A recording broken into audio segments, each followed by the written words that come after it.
नमस्ते दोस्तों, आशा है आप सभी बहुत अच्छे होंगे। आज के वीडियो में आपका स्वागत है जहां हम एक क्रिप्टो करेंसी ट्रेडिंग रणनीति के बारे में बात करेंगे। ये एक ट्रेडिंग रणनीति है जो दिन के व्यापार और स्विंग ट्रेडिंग के लिए काम करती है।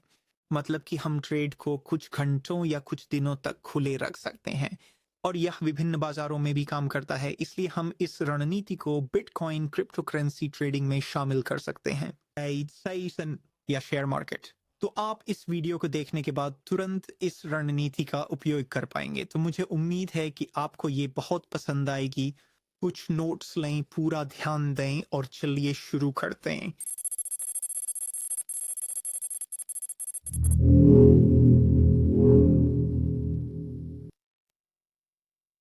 तो क्या आप जानते हैं कि 80% समय कीमत ट्रेंड में नहीं होती बल्कि सपोर्ट और रेजिस्टेंस के बीच रहती है। इसका पूरा फायदा उठाने के लिए हम समर्थन पर खरीदना और प्रतिरोध पर बेचना चाहते हैं। कोई भी ट्रेड लेने से पहले आपको हमेशा इन 3 सवालों से खुद से पूछना जरूरी है। नंबर 1, क्या मैं अपनी समर्थन और प्रतिरोध स्तरों को स्पष्ट रूप से देख सकता हूँ? नंबर 2, क्या इस स्तर पर मुझे संगम मिला है? 3, क्या इस स्तर पर मूल्य क्रिया मेरे पक्ष में है? मगर इन तीनों सवालों का जवाब हाँ में है तो बिना किसी भावना के ट्रेड लें। इस बिटकॉइन चार्ट को देखें। पहली चीज जो हम यहाँ देख रहे हैं वह ये है कि इस 4 घंटे के स्तर ने कई बार प्रतिरोध की तरह काम किया, इसलिए हम प्रतिरोध स्तर को खींचते हैं। फिर हम इस स्तर पर संगम की तलाश करते हैं। अगर हम अपने फिबोनाची रिट्रेसमेंट टूल का उपयोग करें तो हम देख सकते हैं कि सीसी इसके ठीक बगल में है। इसके बाद हम चाहते हैं कि कीमत वापस ऊपर आए और देखें कि यह लोअर टाइम फ्रेम पर इस स्तर पर कैसी प्रतिक्रिया करती है। शॉर्ट लेने के लिए हम हमेशा शूटिंग स्टार या बेरिश एंगल्फिंग कैंडल फॉर्मेशन देखते हैं। यही हमारा शॉर्ट में एंटर करने का ट्रिगर है। बीच में इसी स्तर का शूटिंग स्टार या बेरिश एंगल्फिंग नहीं दिखता तो हम ट्रेड में एंटर नहीं करते। तो चलिए निचले समय के फ्रेम्स पर चलते हैं ताकि देख सकें क्या हुआ। ये 15 मिनट का चार्ट है। हम देख सकते हैं कि कीमत ने इस स्तर को पहली बार छुआ था, लेकिन हमारे पास कोई प्रवेश नहीं था क्योंकि मूल्य क्रिया अभी तक मंदी नहीं थी। लेकिन कुछ घंटों बाद प्राइस ने दूसरी बार इसी लेवल को छुआ और हम एक बियरिश इंग्लफिंग कैंडल का बनना देख सकते हैं। यही हमारा एंट्री ट्रिगर है। तो हम यहाँ शॉर्ट करते हैं और अपना स्टॉप लॉस इस कैंडल की ऊंचाई से ऊपर रखते हैं। चलो 5 मिनट के चार्ट पे चलते हैं और देखते हैं कि क्या हुआ। हम स्पष्ट रूप से एक अच्छा शूटिंग स्टार देख सकते हैं जो संकेत है कि प्राइस एक्शन मंदी का है। तो ये भी हमारा शॉर्ट में एंट्री पॉइंट हो सकता था और हम अपना स्टॉप लॉस इस कैंडल के ऊपर लगा सकते थे। आगे क्या हुआ? कीमत नीचे गई और हमने अपने समर्थन स्तर पर बहुत अच्छा प्रतिशत लाभ के साथ व्यापार को बंद कर दिया, जो हमेशा शून्य है। फिबोनाची रिट्रेसमेंट का बिंदु। जोखिम से इनाम के अनुपात को देखते हुए हमने एक को जोखिम में डालकर 20 गुना अधिक कमाया। अगर हमने इस ट्रेड में $100 का जोखिम उठाया होता तो हम $2000 कमा लेते। इसलिए हम थोड़ा जोखिम उठाते हैं ताकि ज्यादा कमा सकें। अब आप सोच रहे होंगे आपने ट्रेड को क्यों बंद किया? आप इसे नीचे आने तक रखकर अधिक पैसे कमा सकते थे। याद रखें कि यह रेंज ट्रेड करने की रणनीति है, जिसका मतलब है कि हम हमेशा अपने सपोर्ट पर ट्रेड बंद करते हैं। कोई भी ट्रेडर ये बिल्कुल नहीं क्योंकि जान सकता कि कीमत सपोर्ट तोड़ेगी या सपोर्ट से उछल जाएगी। साइन नेम सही। हमारे लिए सबसे महत्वपूर्ण बात यह है कि बाजार से पैसा निकालना और इस प्रक्रिया को बार बार दोहराना। तो चलो एक और उदाहरण की ओर चलते हैं। यहाँ इथेरियम यूएसडी का चार्ट है। हम देखते हैं कि यह 4 घंटे का स्तर कई बार सहायता के रूप में काम कर चुका है। इसलिए जब मूल्य इसे तोड़ता है हम अपेक्षा करते हैं कि अब यह प्रतिरोध के रूप में काम करेगा। फिर हम अपनी फिबोनाची पुनरावृत्ति का प्रयोग करते हैं ताकि देख सकें कि क्या इस क्षेत्र में संगति है। जैसा कि आप देख सकते हैं हमारे पास इस 4 घंटे के स्तर के ठीक बगल में सीसी प्रत्यावर्तन है। तो हम इंतजार करते हैं कि कीमत वापस ऊपर आए और हम इस स्तर पर निचली अवधि की समय सीमा में मूल्य कार्रवाई की निगरानी करते हैं। तो चलिए 15 मिनट के समय अवधि पर जाते हैं। हम देखते हैं कि कीमत इस क्षेत्र से इनकार कर चुकी है, लेकिन इस समय तक हमें कोई भी मंदी की मोमबत्ती का गठन नहीं मिला है। तो हम इंतजार करते हैं और फिर हमें यह मंदी लाने वाली लपेटती मोमबत्ती दिखाई देती है, जो हमारे प्रमुख प्रतिरोध स्तर पर कीमत के आंदोलन के मंदी होने का संकेत है। तो हम इस मोमबत्ती के बंद होने पर प्रवेश करते हैं और अपना स्टॉप लॉस इस मोमबत्ती के ऊपर रखते हैं। आगे क्या हुआ? खैर, मूल्य नीचे गया और हमने अपने व्यापार को समर्थन पर बंद कर दिया, जो फिबोनाची रिट्रेसमेंट का शून्य बिंदु है। हम खरीदना चाहते हैं तो भी यही प्रक्रिया अपनाते हैं। इस चार्ट में हम देख सकते हैं कि यह 4 घंटे का स्तर पहले प्रतिरोध के रूप में और फिर समर्थन के रूप में काम किया, इसलिए हम इसे खींचते हैं। फिर हम अपने फिबोनाची प्रत्यावर्तन को लेते हैं और देखते हैं कि इस सीसी और 4 घंटे के स्तर के बीच संयोजन है। तो हम दाम के पीछे हटने का इंतजार करते हैं और इस स्तर पर निचली सामयिक फ्रेम पर कीमत की कार्रवाई को निगरानी करते हैं। जब हम लॉन्ग पोजीशन लेना चाहते हैं तो हम हमेशा एक हैमर या बुलिश एनगल्फिंग मोमबत्ती की तलाश करते हैं। यही हमारे लंबे पोजीशन में प्रवेश का ट्रिगर है। चलो 15 मिनट के चार्ट की ओर चलते हैं। हमने देखा कि जब कीमत इस 4 घंटे के स्तर पर वापस आई तो यहाँ एक अच्छी हथौड़ा मोमबत्ती बनी। यह हमारे व्यापार में प्रवेश का ट्रिगर है और हम इस मोमबत्ती के ठीक नीचे अपना स्टॉप लॉस लगाते हैं। आगे क्या हुआ? मूल्य बढ़ गया और हमने व्यापार को प्रतिरोध पर बंद कर दिया, जो हमेशा हमारे फिबोनाची रिट्रेसमेंट का शून्य बिंदु होता है।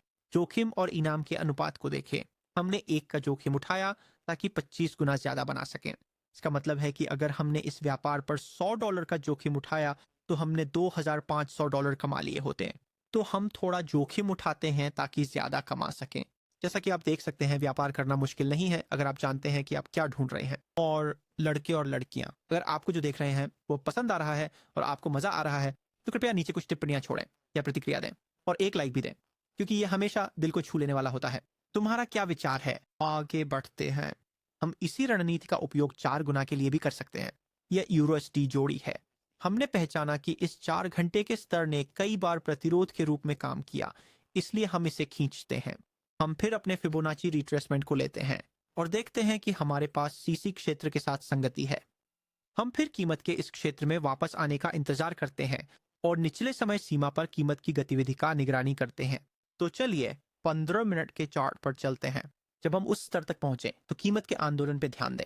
हम स्पष्ट रूप से एक शूटिंग स्टार का निर्माण देख सकते हैं, जो हमारे लघु पोजीशन में प्रवेश का ट्रिगर है, और हम इस मोमबत्ती के ठीक ऊपर अपना स्टॉप लॉस लगाते हैं। आगे क्या हुआ? हमने इस सौदे को बहुत अच्छे लाभ के साथ बंद किया, जो हमारे सहायता स्तर पर था, जो हमारे फिबोनाची पुनरावृत्ति का शून्य बिंदु है। चलिए एक और उदाहरण की ओर बढ़ते हैं। इस चार्ट में हम देखते हैं कि यह दैनिक स्तर सहायता और प्रतिरोध के रूप में काम कर रहा था, इसलिए हम इसे हमारे दैनिक स्तर के रूप में चिन्हित करते हैं। इसके बाद हम अपने फिबोनाची पुनर्प्राप्ति का उपयोग करके सामंजस्य खोजते हैं और पाते हैं कि सीसी हमारे दैनिक स्तर के बहुत करीब है।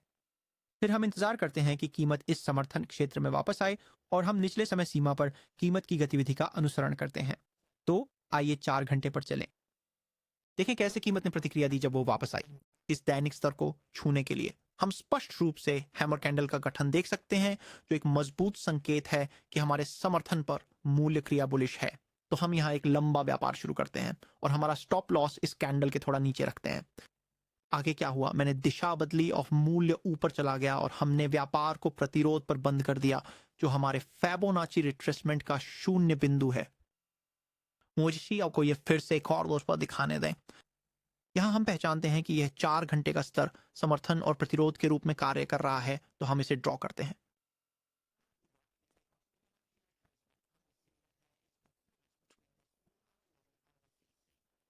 फिर से हम कीमत के नीचे आने का इंतजार करते हैं और निचले समय फ्रेम पर इस क्षेत्र में मूल्य कार्रवाई की निगरानी करते हैं। तो चलिए 15 मिनट के चार्ट पर चलते हैं। आप क्या देखते हैं?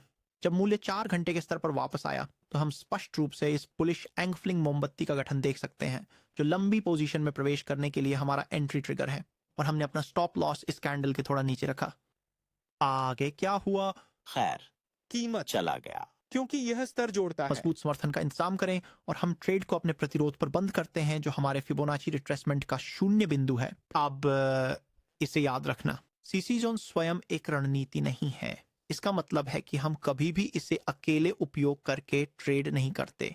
हम हमेशा समर्थन और प्रतिरोध स्तरों के साथ संगम की तलाश करते हैं और स्तरों पर मूल्य क्रिया वह को ट्रैक बस करते हैं। इतना ही है। आप सोच रहे होंगे, हमें सीसी जोन का उपयोग करने की आवश्यकता क्यों है? हमें इसका उपयोग करने की आवश्यकता है क्योंकि अधिकांश व्यापारियों की नजर इस स्तर पर होती है। इसके अलावा ज्यादातर ट्रेडिंग बॉट्स और एल्गोरिदम द्वारा की जाती है और वे ट्रेडिंग निर्णय लेने में इस स्तर को ध्यान में रखने के लिए प्रोग्राम किए जाते हैं। मुझे तुम्हें दिखाने दो कि यह अवधारणा उच्च समय फ्रेम पर भी कैसे काम कर रही है। ये बिटकॉइन यूएसडी चार्ट है। मासिक समय सीमा पर कीमत ठीक इसी स्तर पर क्यों रुकी? सबसे पहले हम ध्यान देते हैं कि ये एक मासिक स्तर है जो प्रतिरोध के रूप में काम करता है, इसलिए हम इसे ड्रॉ करते हैं। अगर हम अपने फिबोनाची रिट्रेसमेंट को उच्च से निम्न तक लेते हैं तो हम स्पष्ट रूप से देखते हैं कि हमारे पास सीसी के बीच संगम था। सी और मासिक स्तर पर यह एक बहुत ही उच्च प्रतिरोध क्षेत्र बनाता है। तो आइए देखें कि निचले समय सीमा पर क्या हुआ जब कीमत इस स्तर को छूने के लिए फिर से आई। ये 1 घंटे का चार्ट है। देखिए, जब कीमत इस मासिक स्तर को छूने वापस आई तो मंदी की मूल्य कार्रवाई कैसे हुई।